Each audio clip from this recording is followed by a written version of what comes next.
Well, hello everybody. Welcome to another video on History Vibe podcast. Today I'm joined by Dr. Kara Cooney, and the topic will be based upon her book titled The Woman Who Would Be King: Hatshepsut's Rise to Power in Ancient Egypt. So welcome back to History Vibe podcast, Dr. Cooney. Thanks so much for having me. So can you tell us about the circumstances that led to Pharaoh Hatshepsut's rise to power? Yeah, it's a really interesting time period, the 18th dynasty, and we're talking about the 15th century BCE and the beginning of the 18th dynasty. So a time period when there's a hard scrabble life, even potentially in palaces, even among royal people, trying to establish power. The beginning of the 18th dynasty, beginning in the late 16th century BCE, was two brother sister marriages within the royal family, as there is an attempt to establish royal blood, if you like, an idea of purity. um, Identity and purity are very difficult topics.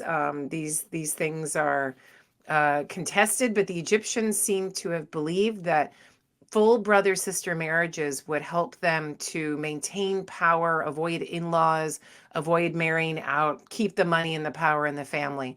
And the 18th dynasty began with two such brother sister marriages, which can't have been good for anyone's health as a descendant within this 18th dynasty. So you end up with King Amenhotep I, and the line ends with him.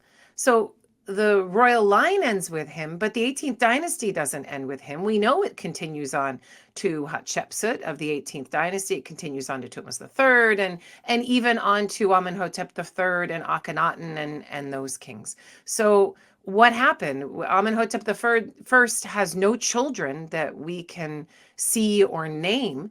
And it is quite possible, and I argue it is such in The Woman Who Would Be King, that he was almost certainly sterile because of these two brother sister marriages that were his creation, that he descended from.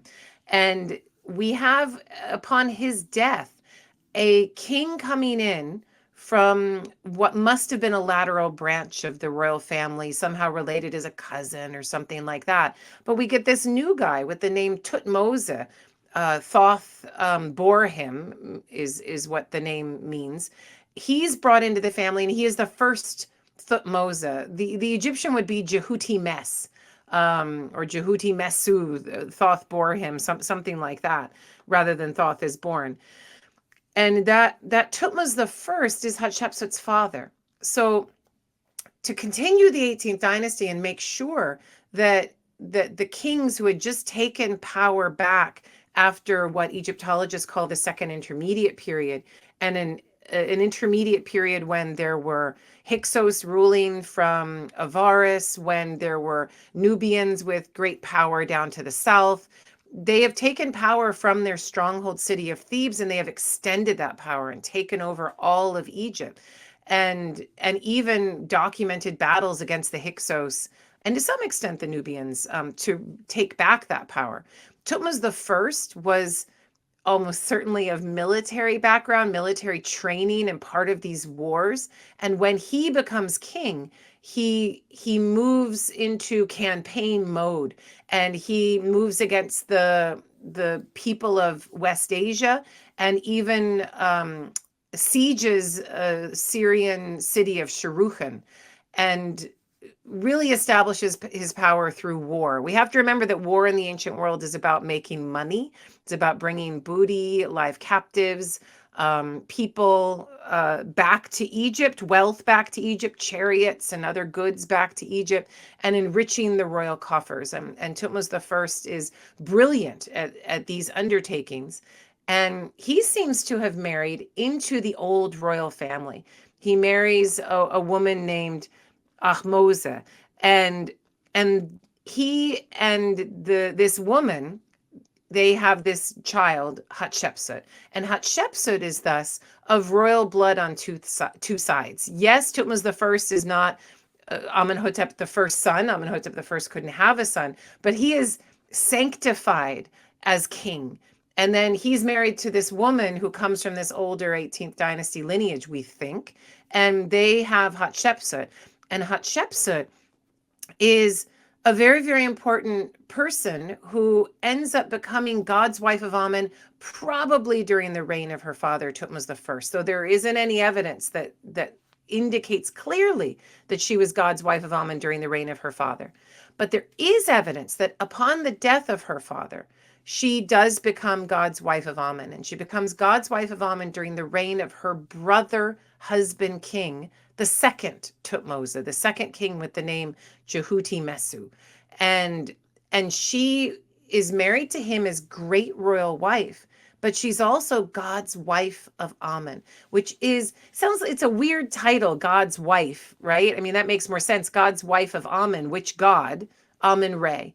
And she is there as a sexual caretaker, as a ritualist, a religious caretaker of the god, and would have been one of those very few people who went into the sanctuary of the god, who handled the body of the sacred icon of the god, the statue, probably made of solid gold or electrum or silver, something like that, that dwelled in the temple of Karnak, of Ipit-Sut at Thebes.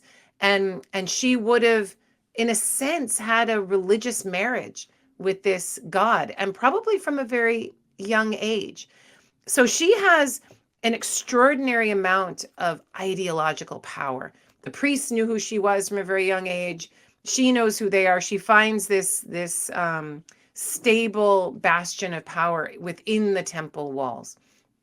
It doesn't mean there's no politics within that temple. Of course there are, but the politics of the time are about the royal family. They're about who's going to succeed Thutmose II, her brother, half-brother husband. Half-brother, not full.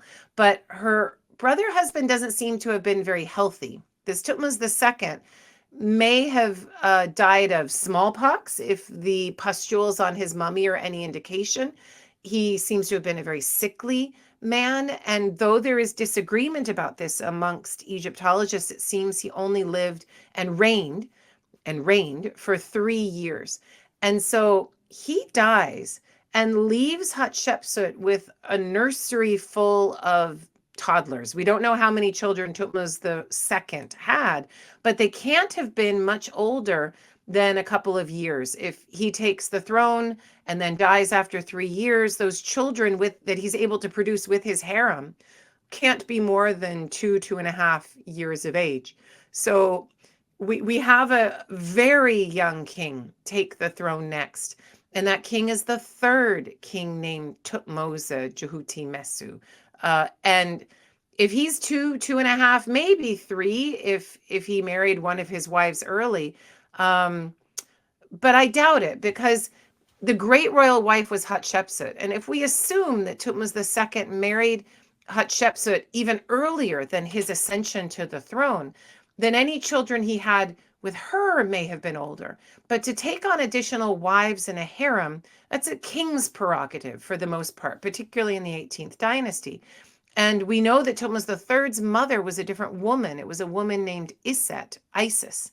And so we have to assume that with a 3-year reign, this Thutmose III was 2 years old, 2 years and a month or 2, when his father died.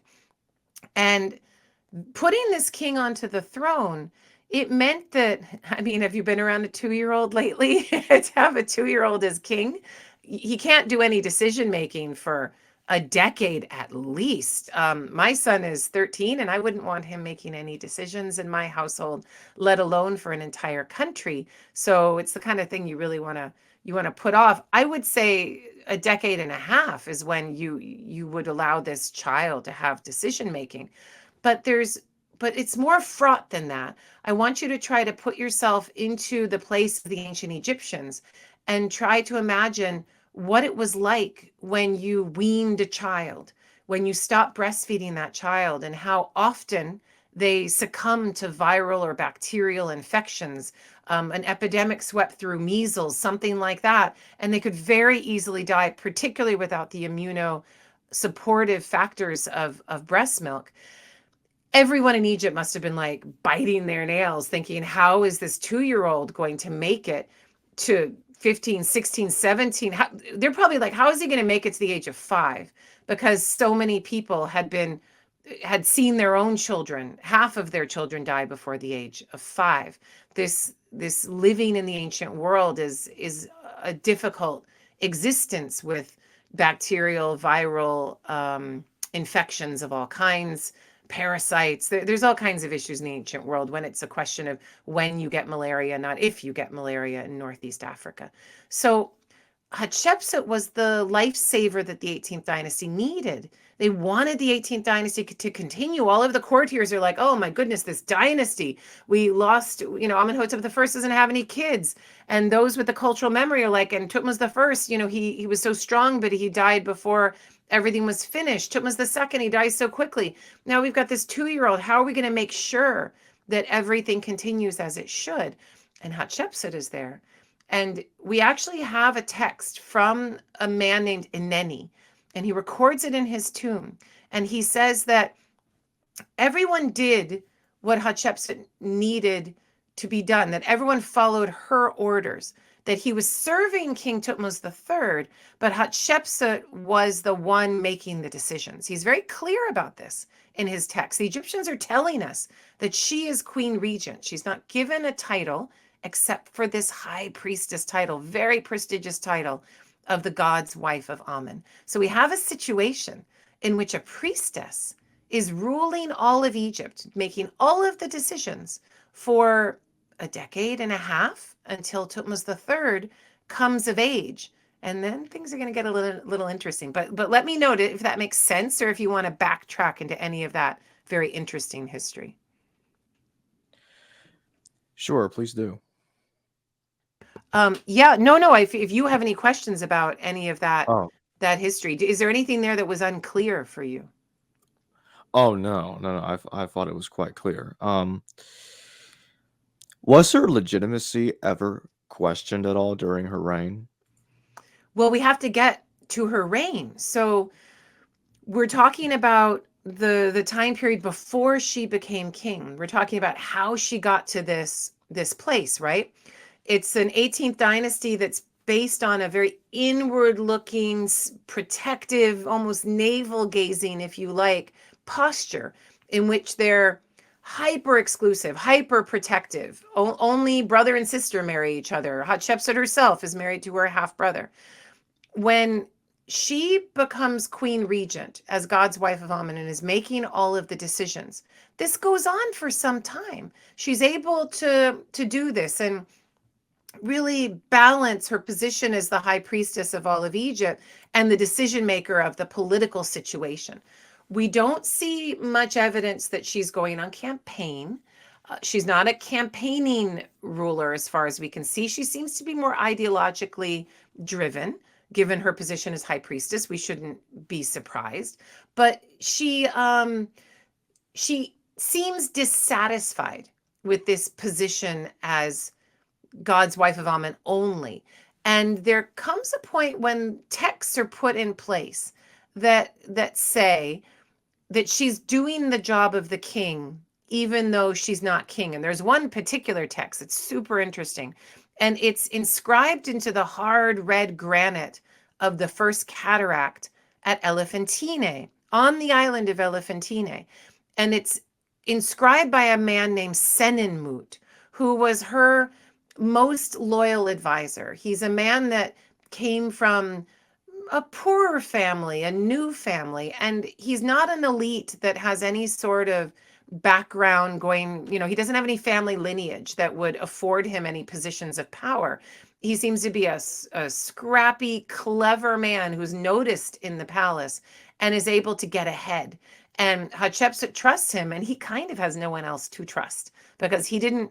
It's like being a prime minister of England who comes from a poorer school rather than going to Eton. And all of the other guys went to Eton and they hung out with each other at parties and they all know each other. Senenmut didn't hang out in the highest circles. He instead was from a different socioeconomic status group. And really, Hatshepsut depended on him and he could only depend on her. How far their relationship went beyond that, people discuss, but we'll leave it there for now. But Senenmut recorded on this inscription, he shows a picture of Hatshepsut as God's wife of Amen. And he says that she's doing the kingship, but he does not name her as king, and he does not picture her as king. And he says that Amun-Re gave her this job as king. So we see two things, and this is probably around year 3, year 4 of the reign of the child king, the infant king, really, Thutmose III. The king would be like 4 or 5 at this point. And we see that her decision-making power is divinely ordained. It is claimed to be divinely ordained. And we see that she is said at this point to be doing the job of the kingship, even if she isn't named as king. And it's not until year 7 of Thutmose III, when the kid is 9 years old, we have to assume, that we see Hatshepsut naming herself as king alongside Thutmose III. She does not erase him as far as we can see, but she takes on a throne name. Her throne name is Ma'at Ka-Ra. And I like that part of my name, Kara Ka-Ra, is in Hatshepsut's throne name. It's just fun. But right? But she then becomes king alongside him, and you've got this weird kingship, this upside down kingship in which there's 2 rulers, very different ages. One is female, one is male. The one who came to the throne first is still there, but he's now in the subservient position. And the one who came to the throne second, Hatshepsut, is in the primary position. And in all of the images that are carved into temple walls, you see Hatshepsut there in first place, and he is following her steps. And there she is as co-king with him. And she never does rule alone. He is always there, haunting her steps. And how did things change when Thutmose III became old enough to actually make decisions? We don't really know, but I will say that there's a really interesting monument known as the Red Chapel, which was dismantled after the co-rulership of Thutmose III and Hatshepsut. Thutmose III finishes this chapel that Hatshepsut started, but Hatshepsut ordered it built in year 16 of Thutmose III.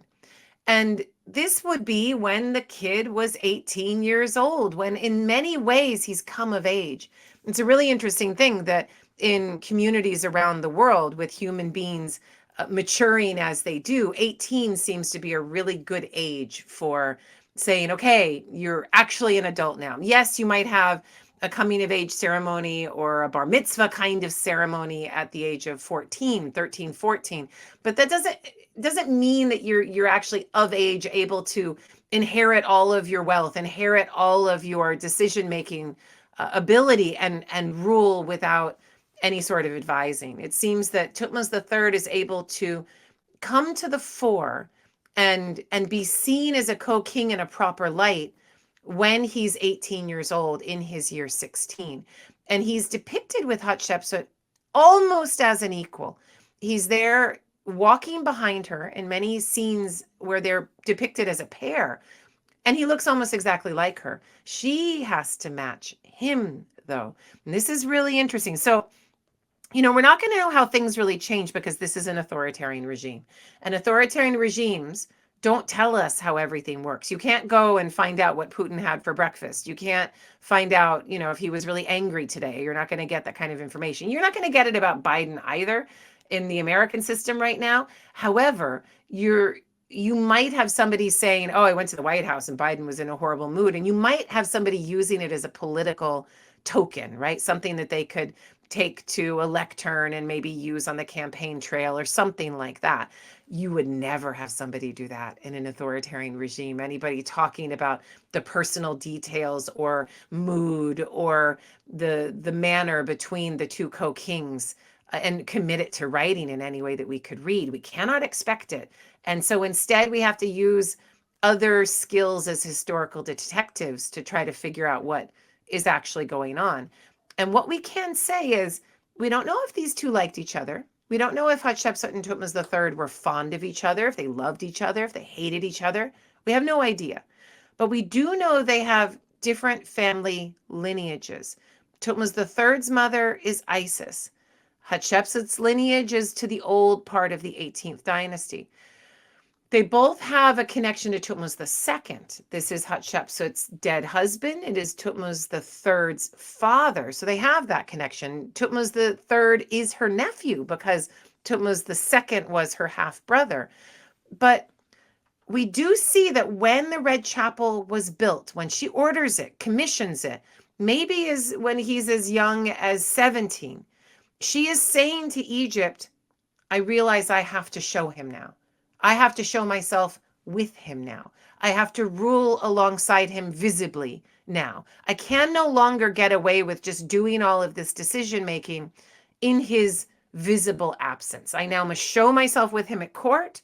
I must include him in my decision making as an adult with me. And I must now be his equal rather than expecting him to be mine. And you see an insecurity on behalf of Hatshepsut and her entourage.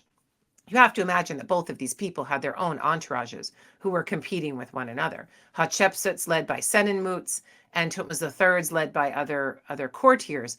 But her entourage is now saying, look, he's young, he's vibrant, he wants to go on campaign, he's been learning, he can fight on a chariot like nobody's business, he's getting better at moving the pieces of the military puzzle around, he's able to command. And he would have learned all of these things in Memphis and Heliopolis for certain. If he'd already been to campaign in Syria, we don't have evidence of it, but I would not be surprised. And the entourage of Hatshepsut is saying, look, you've got to match him. You're older now. You're not able to have a son of your own. He's the king. The lineage goes through him. So we are going to depict you as a man. And how she felt about that, what that was all about, we can never really know. But there is a move towards showing Hatshepsut, who had always been depicted as a stately young woman, into a masculine entity. And there are some steps along the way that I can talk about, but in the Red Chapel, on the walls of the Red Chapel, inside and out, we see Hatshepsut in full masculine guise. She has a strong jawline as a man. She has strong, broad shoulders. She's shown as a man, not with the body of a woman, with the full body of a man. And when you see the images of Hatshepsut and Thutmose III next to one another, they match precisely. She looks as he would look. And then you look at the text. If you're an elite who can read, any elite who's in that central part of Karnak looking at this Red Chapel, and only the highest of elites would have been able to look at this very sacred shrine that would have contained the body of the god at certain points in ritual festival moments. They would have been able to read that Hatshepsut is calling herself daughter of Re, not son of Re. She's calling herself a woman, not a man, in the text. But in the imagery, she's showing herself as a man. And do we know how the Egyptian people felt about that?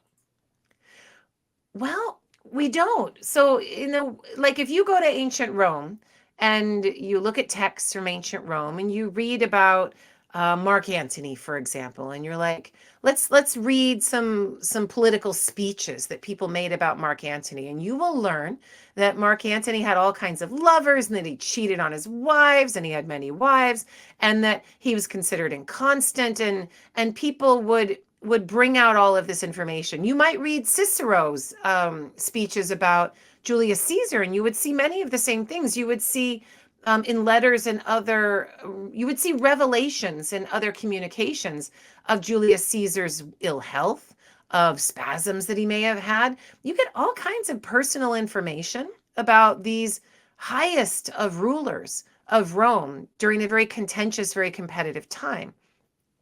We have to assume that Egypt was contentious and competitive. You've got the death of Amenhotep I, and who's going to be king after. Okay, it's Thutmose the first, great, but then who's going to be ruling after him? Oh, which son is it? We don't know anything about this. We don't know if Thutmose I had a different son picked out. Does seem he did, but we don't know how contentious it got because we don't talk about this. So the Egyptian people, if they're going to talk about how they feel about this dual kingship of Hatshepsut taking the throne alongside Thutmose III, They are never going to put it down into writing. And we actually have at this time period no letters, no diaries, no personal information that says this is how people felt about Hatshepsut. All we have really are super idealized, perfected texts that put the rulers in the best possible light. So you have to put on your detective hat as a historian and say, okay, we have these political actors, you have these kinds of competitions, you have people behaving in normal human ways, and you see what the end result of things are. And you have to assume that people were worried. They were very anxious, number one, when Thutmose II died. You can imagine all of the courtiers, everyone at court and the palace and the temple, just freaking out with the death of Thutmose II, saying, no, no, not yet, not yet. The boy is too young. He's not gonna live. How are we gonna make it?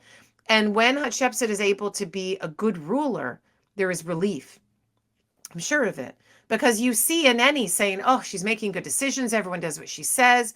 You see other courtiers saying the same, that these important non-royal but very high elite men are fully on board with this. It allows them to keep the status quo. It allows them to keep their jobs. Indeed, having Hatshepsut as ruler, whether regent or co-king, it allows these elites to enrich themselves, because you see an 18th dynasty in which most of the wealth in the reign of Thutmose I went to him and his family. He was the one enriching himself, and he was also using it for war campaigns. But you don't see really nice tombs of elites. You don't see them pulling the cash towards themselves in whatever form that cash took. But with the co-reign of Thutmose III and Hatshepsut, these elites, they are raking in the cash. They've got beautiful hard stone statuary. They've got tombs that are brightly painted.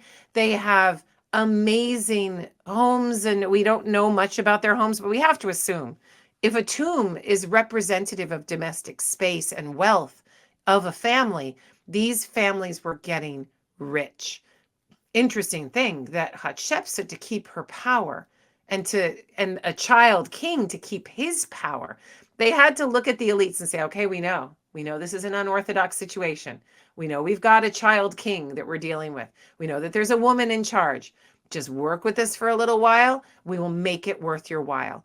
And you see a rebalancing of elite and king in a way that empowers the elites such that the kingship in some ways never recovers.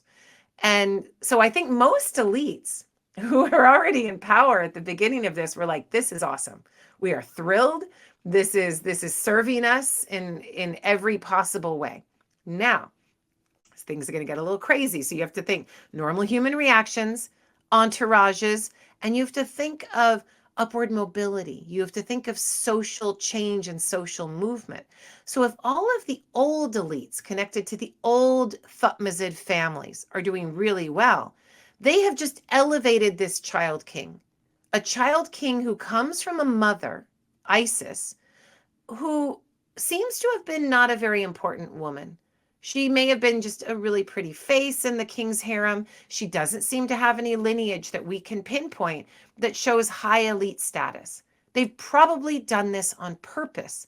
The elites were probably making the choice. Like, maybe, let's say they had 5 kids to choose from. Thutmose II was a sickly king. He would have had a harem, as every king does. And let's say he's able to impregnate, I don't know, 7 women. And let's say that 5 of them were able to bring their babies to term. Let's say that 2 or 3 of them were healthy, right? Let's say you're choosing between 3 to 5 little boys, and the oracle of Amun-Re made the choice. They gave the god the choice. But we know that when oracles are choosing, the people holding the oracle, and they would have carried the oracle on their shoulders and let the oracle move around and make the choice. It's the elites who are making the choice, right? And those elites almost certainly conferred with one another and said, we really want to keep our power. We want to grow our power. If we pick a son of Thutmose II, one of these 2-year-olds that's crawling about, if we pick one who comes from too important a family, too powerful a family, maybe a family in which the mother the mother's family is a warrior class of men from Middle Egypt or something like this, then they've got trouble. They're going to have to deal with that very strong family that they've brought into the palace. It seems that they picked an uninfluential family on purpose, that Thutmose III's mother was kind of a nobody. And this was purposefully done. It takes a while for a bunch of nobodies to get up to speed with everybody else. They've got to gain the institutional knowledge. They've got to learn how the palace works. They've got to learn how the temple treasury works. They've got to learn how decisions are made. They've got to connect with all of the other elites and start to throw their influence, their weight around, right? So you have the old elite, the old guard of Hatshepsut, and you have a new guard rising. Not only do you have the family of Isis, who have come from whatever provincial place they found themselves. They've come to the palace. Cousins, brothers of the queen mother, all kinds of people are there now saying, give me positions, give me influence. And they do seem to have gotten those positions and that influence. Hatshepsut is bringing new men in herself because she doesn't know if she can trust the old elite. They're really grabby. They're trying to get every kind of hardstone statue and nice chariot that they can from her. She's like, I need somebody I can really trust. I'm going to go for some new men who aren't connected to these elites, old families. So you kind of have three different factions in the palace. You've got the old Thutmose elites. You've got the new lieutenants whom Hatshepsut is raising up and relying upon. And you have the family of Isis. And those new men, they are coming to speed quickly. They're learning to read the hieratic text with no trouble. They're training their sons. They're getting it all sorted out.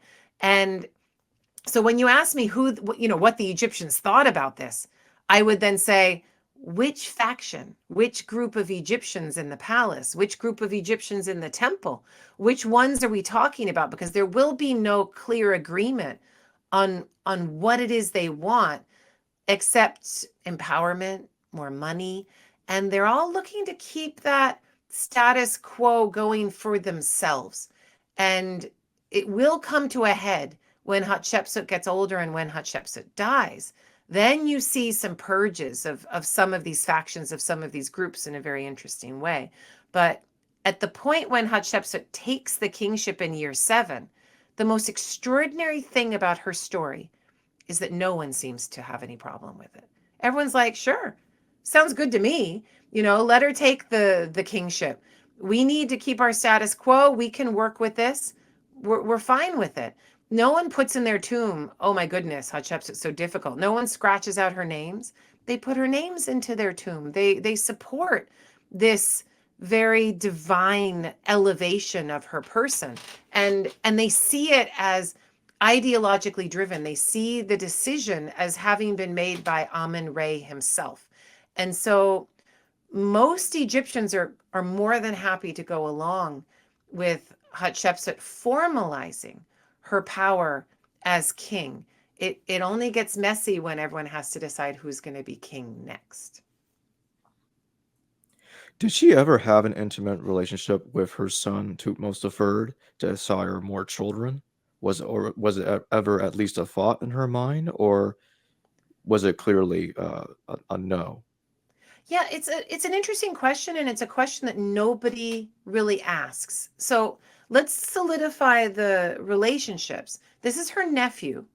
It's also her stepson, but she's not related more than that. And it's kind of like a cousin relationship. I'm not going to say it's awesome or not awesome in terms of genetic health. It is what it is.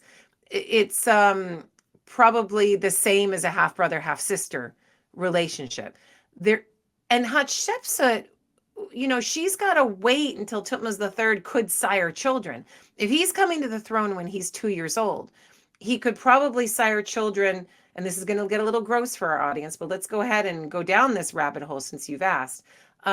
Let's say he can sire children when he's 12 or 13. Let's go with 13. So we have to add 11 years to this situation. Let's say that Hatshepsut is 18, 20 when he is when he's named as king. Maybe she's 16 when he's named as king.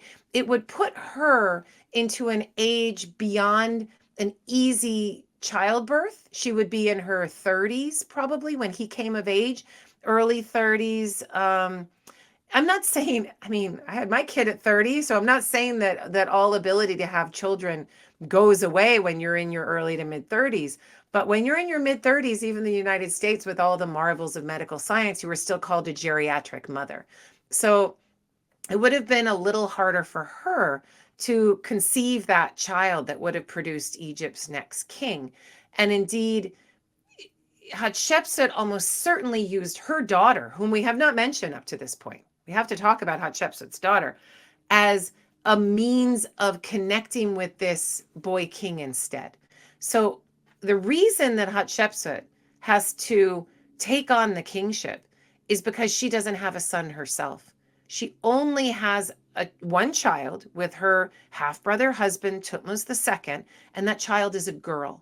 And the ancient Egyptians do not give the power to the girl if there is a son of the king alive. And there is a son of the king. There were probably, we are told there is more than one son of the king, and that the god Amun-Re chose amongst many sons which one he wanted to be king. So her daughter Neferure is almost certainly older than Thutmose III, and it seems that Neferure, her daughter, became God's wife of Amun when she became king. So when Thutmose III was 9 years old, Hatshepsut becomes king. We think that, and Hatshepsut vacates the position of God's wife of Amun, this most important priestess position. We think, and there is evidence to support this, that Neferure, her daughter, became this high priestess. She became God's wife of Amun. And maybe she was 10 years old. Maybe she was 11 years old. Very young, but it's old enough to take on such a high priestess position if you are so highborn. And it seems that she was. Now, a 9-year-old and a 10-year-old are not going to have kids.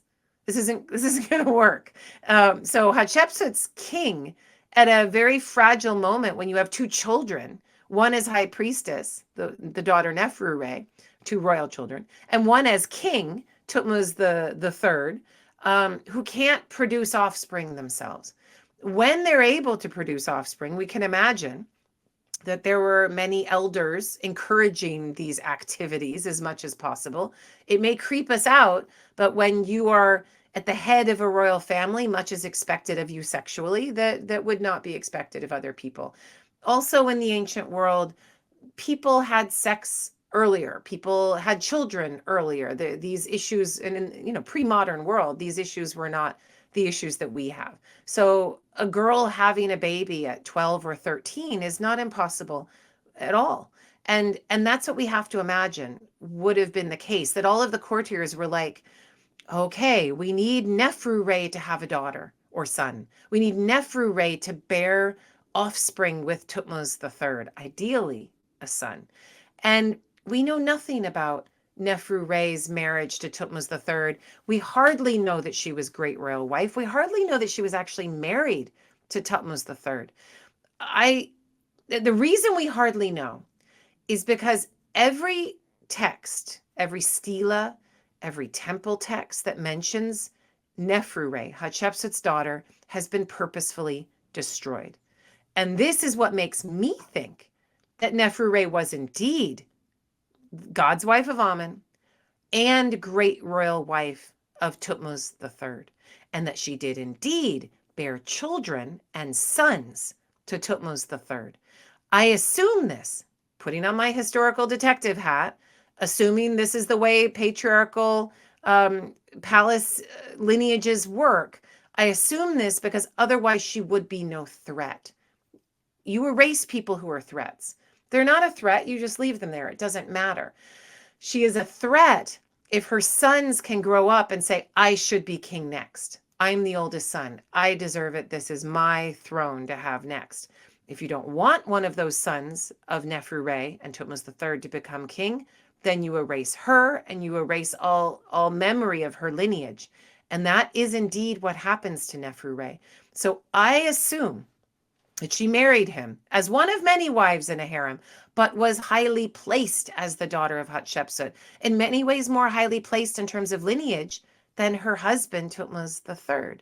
And that she had children, and that those children were able to gain some influence at court, such that when Thutmose III wanted to hand the kingship off to his chosen heir, then Neferure and Hatshepsut both had to be removed from these very formal and idealizing images. Complicated history, I know. It is. Can you tell us a little bit about who Ahmose is and the relevance of Ahmose? Ahmose or Ahmose, and yeah, in my book I do call her Ahmose because it helps me to differentiate between a Sure. feminine and a male Ahmose. Ahmose or Ahmose was a super popular early 18th dynasty names. At some points, you're like, who is not named Ahmose? There's Ahmose Nefertari. There's Ahmose, the wife of Thutmose the first and Hatshepsut's mother, the great royal wife. There's lots of Ahmoses going around, and there's Ahmose, one of the kings of the early 18th dynasty, who had one of those full brother sister marriages. So Ahmose married to Ahmose Nefertari. They both had the same name. Ahmose married Ahmose, and they're the ones that had Amenhotep the first. So complicated stuff. But Ahmose was Hatshepsut's mother, and does seem to have stepped in with the death of Thutmose the first, that warrior king that went to Shurukhan and sieged that Syrian city and helped to expel the Hyksos, so he tells us, and created a bastion of military power for the 18th dynasty. When he died, he left sons who were too young. He was only on the throne for some 10 years. And so Ahmose was one of many women of power, decision-making women. And Ahmose was there acting as regent, it seems, for Thutmose II, when her daughter Hatshepsut was great royal wife to Thutmose II. So the 18th dynasty, it's amazing it made it as far as it did.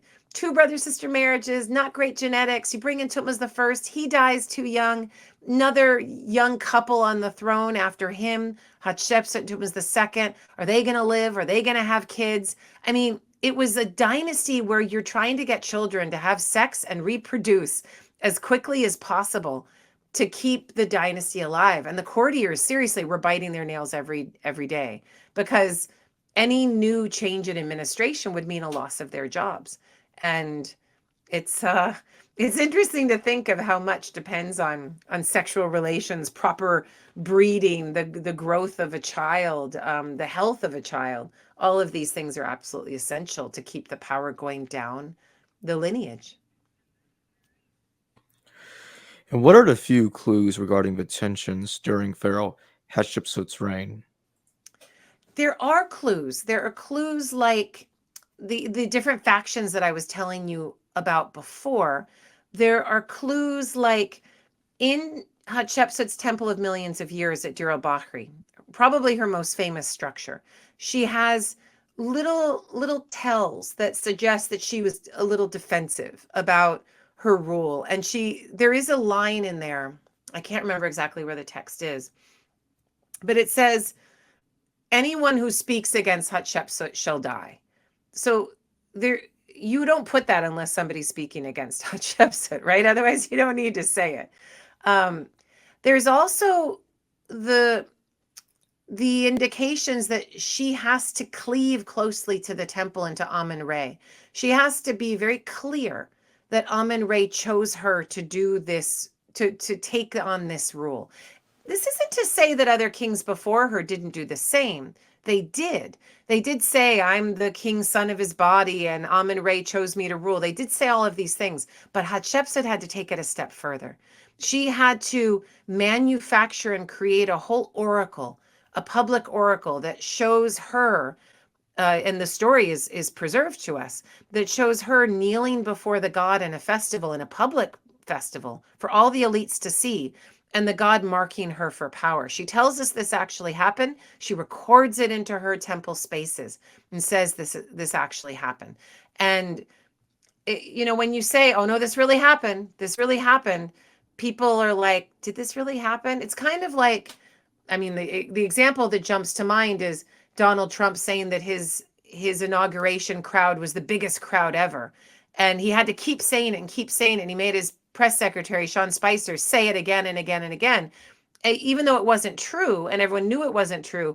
Saying it more often, in a way, makes it true. And Hatshepsut seems to have taken the same tack. She did it first, of course, and then Sean Spicer and Donald Trump did it second. But it's that same kind of political tactic.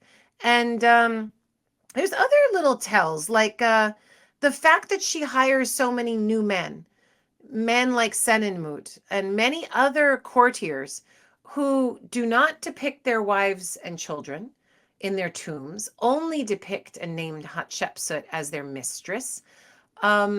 It seems there's an interest on her part in having men without lineages to elite families that might cause her trouble.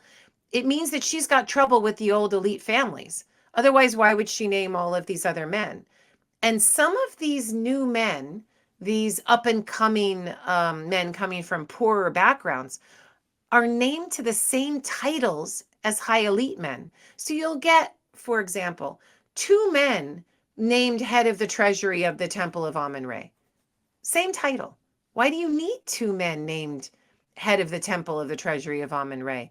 Unless Hatshepsut is a little insecure about what the old elite will do with that title versus one of her new men. She wants to have her own agents, her own loyal lieutenants, looking after everything in the royal palace and the temple and the treasury, in the army, to make sure that she's getting information that she can believe in.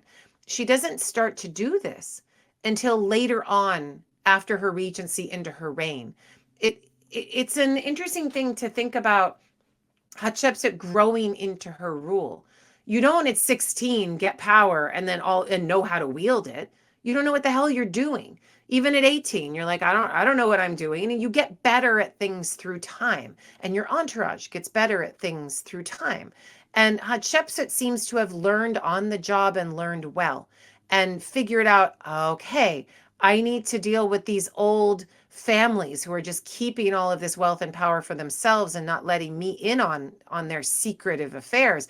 I need to place other people into those positions to watch over them, to have equal say.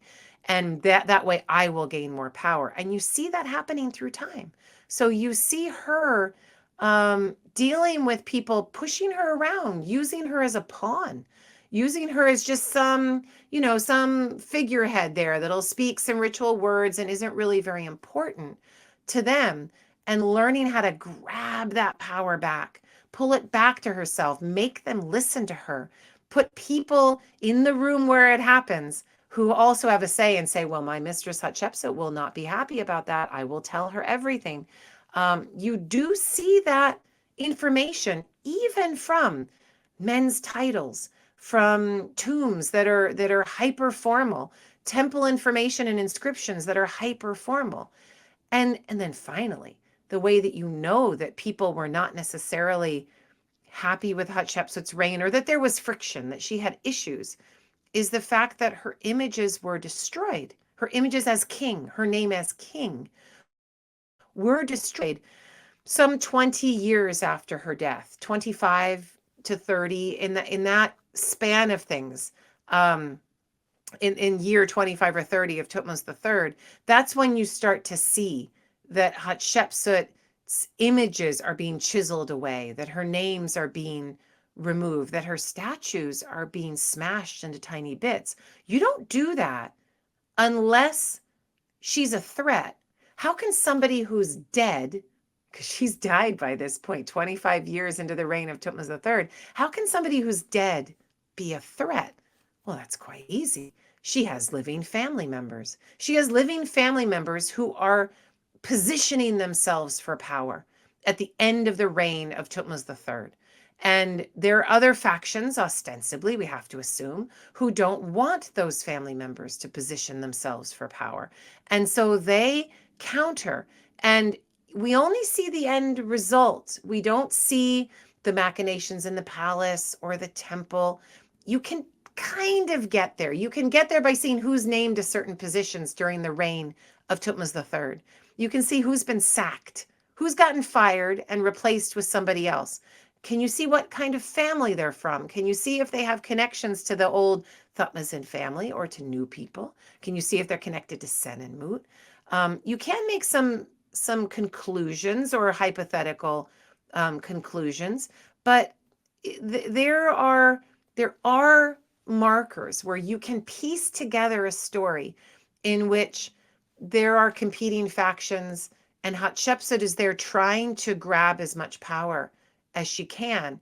And yeah, it's such an interesting time period to try to figure out politically because so much of it is cloaked by religion. But we shouldn't be fooled by these things. We can still try to see behind that curtain. The Vatican of Rome certainly has its own political machinations. There were I said kingships. There were two papacies at one point, right? One in Avignon, one in Rome, and they're competing with one another. And how does that work? I mean, just because things are religious doesn't mean you can't have extraordinarily overt competition and even warfare. So yeah, there's all kinds of things that one can see.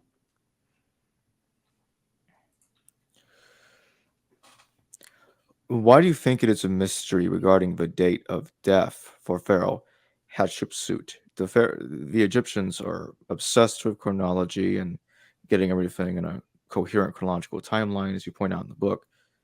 So why do you think the date of her death is such a mystery?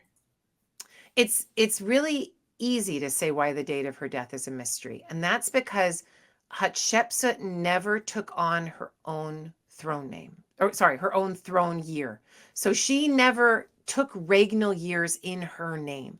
She kept the regnal years of her co-ruler Thutmose III. When she takes the throne as king, it's year 7 of Thutmose III. We can document this. We can piece it together. Scholars like Peter Dorman and many French scholars have pieced this together. People like Luc Gabold have pieced this together that it's year 7. There's disagreement. Some people say year 2, year 3. Most say year 7 is when she took the kingship. What nobody disagrees on is that she doesn't take the kingship and say, okay, it's year 1 of Hatshepsut. She doesn't. She lets Thutmose III's regnal year reign. So when she dies, the way you know a king dies is that the Egyptologists or the people in Egypt are like, oh, okay, we only have, 10 or 11 years for Thutmose I. And after that, we get a Thutmose II. And then here we have year 1. And you can see that there's no higher year than year 11, right? Or year 10. And that's how we know when Thutmose I died. Thutmose II, there's mystery about when he died because he was so short-lived, he didn't produce a lot of monuments. Year 3 is the highest documented year date that we definitively have. So you're like, okay, he must have died in year 3. There are some people that try to get jiggy with it and say, oh, if we add, if we reconstruct this broken stela, then he ruled 10 or 11 years. But I think year 3 is quite reasonable with the information that we have. When Hatshepsut dies, there's no transfer of power. There's no king is dead, long live the king. No moment like that. When she dies, however she dies, Thutmose III is king. And his regnal years just keep going on as they've been going on. So we never really know exactly when she dies. One of the key markers, I think, and many other Egyptologists think this, is year 22 and 23. And I think I have those right. People can check me. These are the years that Thutmose III goes on campaign into Sinai and into Syria, into the Levant. And when he goes on campaign, it's like he's been given, when you're riding a horse and you give him his head, you let the reins go, you let him run. He has decided, I get to run now. I don't have anyone holding me back. No one's pulling on my reins, pulling on the bit. I get to do what I want. And off he goes to Syria and he engages in some campaigns, the war campaigns that he records. One of the most famous being the battle at Megiddo, where he takes this risky passage through the mountains in single file with his troops, could easily have been ambushed by the armies of the opposing forces, and meets at goes to Megiddo and is able to sneak attack, win the day, take all kinds of spoils, booty, live captives back to Egypt, and make his army elites wealthy. He does this almost certainly because Hatshepsut is not holding him back and saying, do we need to go to war yet? No, let's just keep you here, keep you safe. Let's not give you all this military and economic power yet. Let's just keep it together. As soon as she's dead, he's off. So I would say that most people would say it's year 22, 23 that she dies. And that's when Thutmose III then is off on campaign. So yeah, that's how I would date it. And in my closing question, what do you think caused someone or someones to think that Pharaoh Hatshepsut represented a threat that had to be annihilated from history? I think it's all about succession. So the woman's dead. We'll repeat it. The point that her images are erased, and they did a good job erasing her images. You might be thinking as watching this going, what do you mean they did a good job? You're talking about her. You have all this information. I don't get it. Well, her statuary was smashed into tiny bits, and it's had to be pieced together. Most of the statues are at the Metropolitan Museum of Art in New York. One of them, a very important one, is in Leiden in the Netherlands. And her reliefs, they actually couldn't completely destroy that. You don't want to destroy a temple that you want to still use. And the temple that she had built at Deir el-Bahri is a gorgeous space that Thutmose III wanted to retain. Because of that, he did just a thin removal of her images and names with the chisel, thin, such that we can still read what's there. And then he put a nice thick layer of plaster over that chiseled removal, and then put images and new names and things like that with plaster in its place. So we can still piece together this story. But if a woman's dead, she's not king anymore, why do you have to take her? Why do you have to remove her from the picture? Well, you do if you're dealing with harem politics. Think of any king of Egypt who has multiple wives. One is going to be a great royal wife. Maybe that great royal wife was Nefru-Re until she died. Let's assume that his great royal wife was Nefru-Re. Let's assume that Nefru-Re had died and left Thutmose III with a couple of sons from this very old Ahmose lineage, right? Going back to Ahmose I and Ahmose Nefertari. Let's assume that there are two sons that are in their 20s that are there, ready and able to take power. And they're connected to all these old elites. Let's also assume that Nefru-Re has died at this point. She might still be alive, but let's assume she's died. And let's assume that Thutmose III has taken on a different great royal wife from a different lineage and a different family. And that great royal wife has produced other sons, namely a son with the name Amenhotep from a different family, different lineage. And the name Amenhotep, very clever, connecting to Amenhotep I, that king that had no children, right? But you have two competing factions. You have two families, one the children of Nefru-Re, going back to the Ahmose line, and one the children of a new royal wife, of a new line, a new lineage, a new set of competitors. And you have Thutmose III who's alive and deciding himself which way he wants to go. Thutmose III makes the decision. He's the one who's driving this train. He decides in his dotage, in his older age, the end of his reign, when he's late 50s probably. He's had a hard life. He's gone on campaign 20 some times, been out in the sun, probably gotten some malaria a couple of times. This is not an easy life for the ancient world, right? He's getting older. He's decided that he doesn't want the sons of Nefru-Re. He doesn't want that lineage. We don't know why. We'll probably never know why. Did he have a disagreement with those sons? Were those sons so old that they were competing with him? What was the reason? It's not clear. He chooses a very young son by the name of Amenhotep. Was he given this name at birth? We don't know, but this is the name he will have as king. He will be Amenhotep II.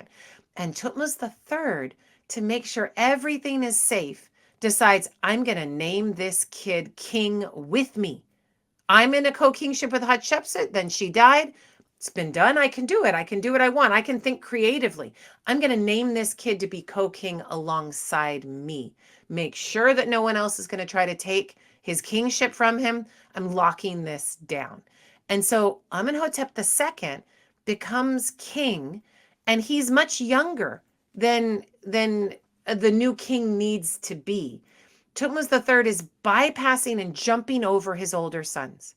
Don't know why, but he is. And he's choosing a younger son. How old the kid is, we do not know. We don't know the age of the great royal wife. It would be very difficult to try to date the age of Amenhotep II within this long 50-some year reign of Thutmose, 40-some year reign of Thutmose III.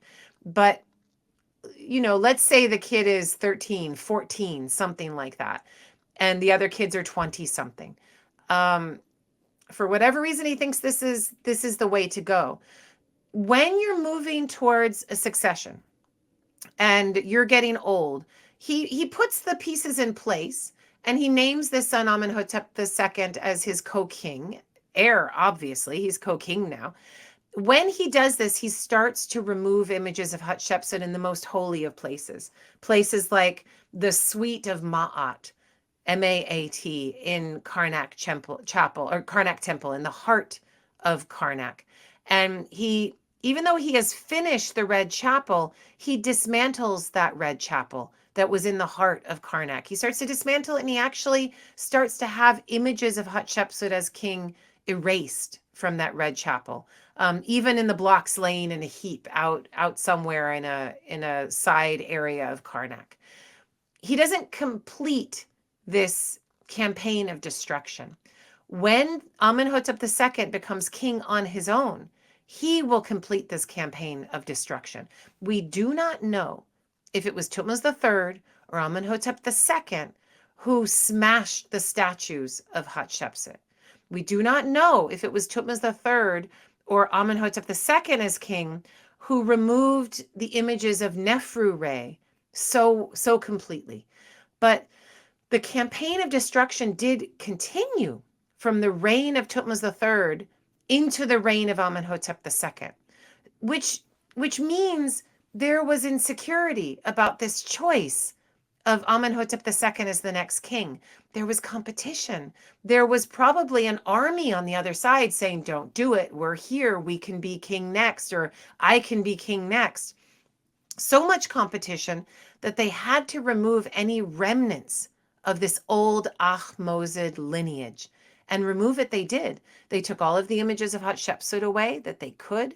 They took all of the images of Nefru-Re away, her daughter, that they could.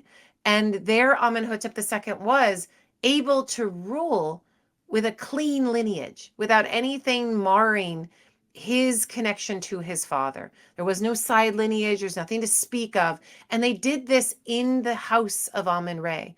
We have to assume they also would have done such things in the houses, the sacred houses of Ptah at Memphis, in the temple of Atum at Heliopolis, in other sacred spaces. They would have removed the images of Hatshepsut and her daughter Nefru-Re.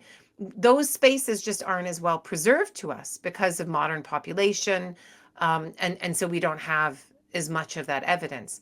But in Thebes, this religious capital of Thebes, Waset, we certainly have the removal. So I would make it about the removal of Hatshepsut is as much about family lineage and that very vulnerable time when one administration leaves power and another administration begins. The king is dead, long live the king.